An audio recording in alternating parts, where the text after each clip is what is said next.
अस्सलाम वालेकुम नाजरीन, मैं हूं अहमद मंसूर। और आज छुट्टी का दिन था, लेकिन आज एक्टिविटी इतनी बड़ी एक हो गई पॉलिटिकली भी, और जो मामला चल रहा है पीटीआई और हुकूमत के दरमियान मुज़ाकरात का, उसमें एक तातुल था, डेडलॉक था।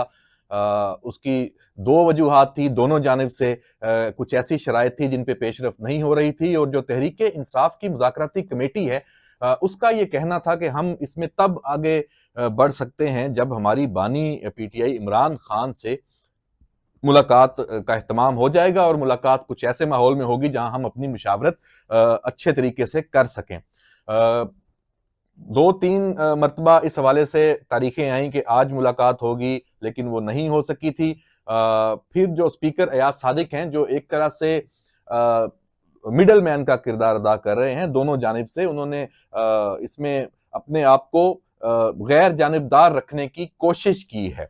चूंकि स्पीकर हैं, और स्पीकर का जो मनसब है वो पार्लियामेंट के अंदर, कौमी असम्बली के अंदर वो हाउस को चलाना होता है। उसमें तमाम जो अपोजिशन बेंचेस हैं, हुकूमत के जो बेंचेस हैं, उन सबको एक इक्वल जो अपॉर्चुनिटी है वो देनी होती है, और बात करने के हवाले से भी, और मिलजुल के मामलात को चलाना होता है। तो अयाज सादिक के ताल्लुकात चूंकि पीटीआई में भी हैं और हुकूमत में भी तमाम जमातों के साथ अच्छे ताल्लुकात हैं, तो उन्होंने ये इनिशिएटिव लिया था, या उनके जरिए ये इनिशिएटिव दिलवाया गया था। लेकिन यहाँ वो भी कुछ, उनको भी ये था कि जब एक मुलाकात होनी है तो हो जाए। इस मुलाकात के ऊपर डाल के अगर पीटीआई मुज़ाकरात से भाग रही है, और तो नुकसान तो सबका है कि एक अपॉर्चुनिटी मिली है इन मुज़ाकरात के जरिए सियासी जो अदम इस्तेहकाम है उसको दूर करने के लिए, और जो ग्रीवेंसेस हैं एक पॉलिटिकल पार्टी के तौर पे, और ईवान को और पार्लिमान को चलाने के लिए अगर ये मुज़ाकरात कामयाब होते हैं, और एक ये कि मुल्क में जो एक अदम इस्तेहकाम का जो माहौल है वो खत्म होता है, तो इससे अच्छी बात क्या हो सकती है। तो यहाँ फ्री कैन दोनों जानब से उनको पीछे आने के लिए कुछ पसे पर्दा मामलात भी तय हुए, और उसमें फिर यही हुआ कि आपकी मुलाकात बानी पीटीआई इमरान खान से हो जाती है। तो जो शराइत आप ऐसी रखते हैं कि जो काबिल कबूल नहीं है, वो शराइत आप ना लेके आए, और जो हुकूमत की तरफ से कोई अगर एक ऐसी बात कोई कह दी जाती है कि पीटीआई ये ना करे, तो हुकूमत उससे पीछे हट जाए, ताकि दोबारा जो पहली तीन नशिस्तें हुई, दो नशिस्तें हुई हैं, उसके बाद ये अब तीसरी नशिस्त होनी है, तो ये अच्छे तरीके से हो सके। 2 जनवरी के बाद से अब तक आप देख लें कि आज 12 जनवरी खत्म हो गई है, तो 10 दिन हो गए हैं। ये एक तरह से डेडलॉक ही था।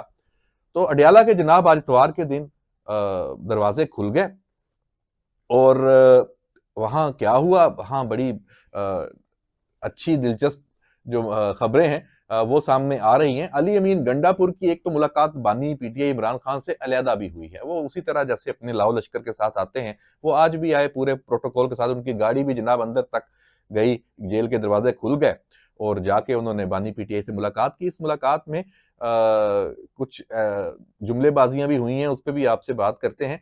फिर जो असद कैसर हैं, और साहबजादा हामिद रजा हैं, और जो दीगर मुज़ाकराती कमेटी के अरकान हैं, वो भी पहुंचे। फिर एक मुश्तरका मुलाकात काफी देर तक हुई।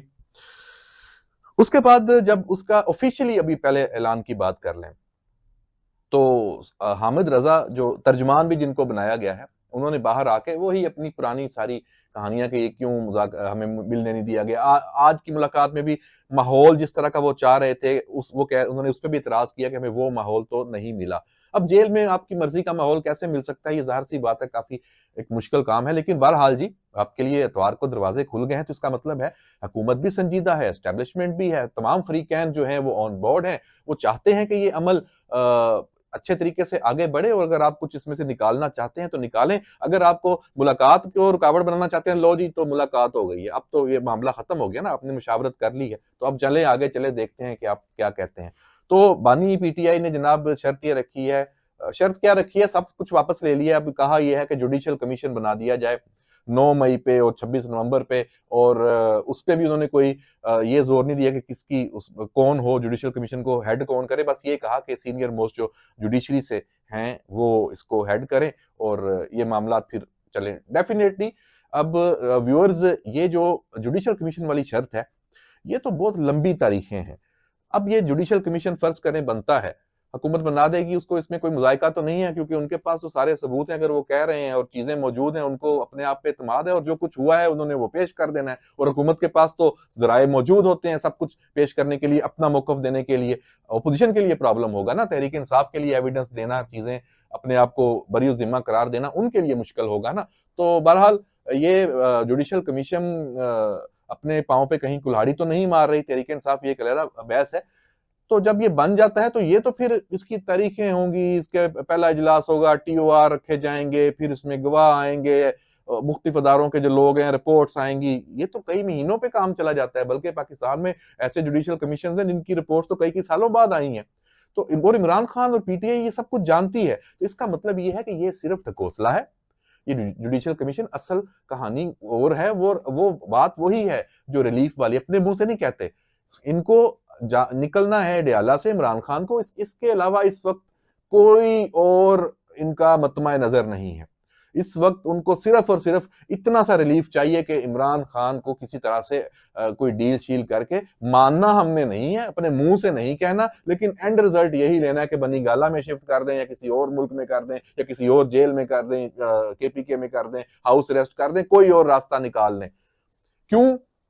क्योंकि अगर ये जो 190 मिलियन पाउंड केस है, इसका फैसला आ रहा है, ये बड़ा मुश्किल होगा कि इसमें से सजा से बानी पीटे हुए बुशरा बीबी बच सकें, जिस तरह की अभी सारी दोबारा इस पे, जब चूंकि फैसले का वक्त करीब है तो डेफिनेटली जो जर्नलिस्ट हैं और जो व्लॉगर्स हैं सब इसकी पूरी हिस्ट्री बयान कर रहे हैं।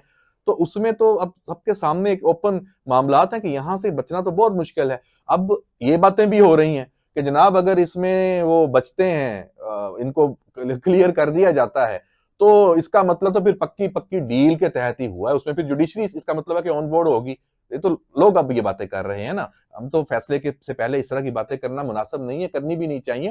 लेकिन ये बहस शुरू है कि अगर इस 190 मिलियन पाउंड, जिसमें आप मतलब कि किसी भी दौर में इवन इमरान खान खुद भी वजीर आजम होते ना, तो ये केस चलता अदालत में जैसे अब चला है, तो सजा से नहीं बच सकते थे। तो इसमें अब देखते हैं कि क्या इनकी मामलात है। अच्छा, एक जो अब मैं आपको दिलचस्प बात बताऊं, जब ये अली अमीन गंडापुर भी गया और बाकी कमेटी के अरकान भी ना, इन्होंने इस दफा इमरान खान से खुल के बात की है। उनका खान साहब, हम मुज़ाकरात तो चले बाहर कर रहे हैं और सारा, लेकिन आप हमें सच सच बताएं कि आपके कोई मुज़ाकरात हो तो नहीं रहे। यानी अंदाजा कर लें, उनको भी शक पड़ा हुआ है कि इमरान खान के कहीं कोई खुफिया मामलात को खुफिया डील चल रही है और हमें खान साहब भी इस्तेमाल करके निकल ना जाएं। मतलब अब उनकी पार्टी के अंदर भी ये खदशात और ये मामलात शुरू हैं, और इस दफा इस मीटिंग में इमरान खान से खुल के पूछ लिया है। और वाकफाने हाल बताते हैं कि खान साहब तो एक दफा तो चुप हो गए, तो फिर उन्होंने कहा कि भाई ये क्या बातें कर रहे हैं, इसका मतलब ये है कि आप अपने उसमें जो बाहर एक मुज़ाकराती अमल आपका सियासी तौर पे शुरू है हुकूमत के साथ, आप उसको हल्का ना लें, उसको सीरियसली अंजाम तक पहुंचाएं, वहीं से चीजें निकलनी है। ये ना हो कि आप मुझ पे आप आस लगा के बैठे हो कि मेरे कोई खुफिया मुज़ाकरात हो रहे हैं और मैं मामलात को लेके निकल जाऊंगा या कुछ हल निकाल लूंगा, ऐसा नहीं है। तो खान साहब ने इन सबको तगड़ा किया है और मिन्नत तरला किया है कि भाई इन चक्करों में ना पड़े। इसका मतलब तो ये हुआ कि ये तो हम तो गेम अपनी हार रहे हैं। ये वाली चीजें तो हम हुकूमत से और अपने जो दूसरे मुखालिफ फरीक हैं, हम उनके ऊपर ये इस तरह के वसवसे डालते हैं और क्या सराहियां। ये तो आप खुद, हमारी पार्टी के अंदर इस वक्त ये पोजीशन है। तो इसमें काफी परेशानी और कोई अच्छा इस मुलाकात के बाद का तासुर जो होता है ना, बाहर आके बड़ी पार्टी जो मुज़ाकराती कमेटी है, मुलाकाती होते हैं, उनमें कोई एनर्जी आती है, वो वाली पोजीशन इस दफा नजर नहीं आई।